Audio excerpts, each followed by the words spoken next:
A plus B, syllabe, C, métaphore, grammaire, W, hypothèse, oxymore. Tati, ton-il a-t-il ôté tatou disait la tortue au tatou. Y et Z. En matière de cours d'eau, le français fait une distinction très intéressante que peu d'autres langues pratiquent. Il distingue la rivière du fleuve. On perçoit intuitivement que le fleuve est plus abondant. On parle de discours fleuve, de roman fleuve, d'un véritable fleuve de larmes.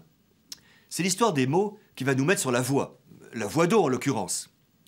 Rivière, qui est un dérivé de rive, signifie au départ le rivage.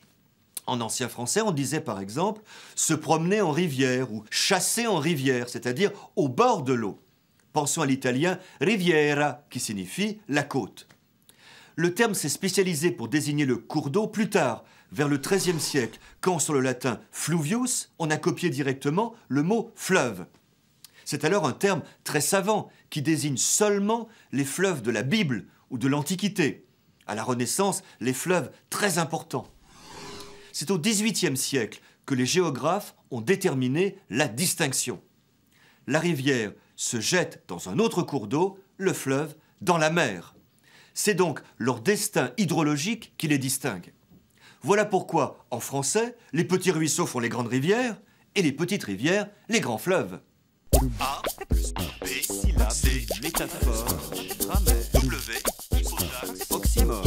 Y et Z.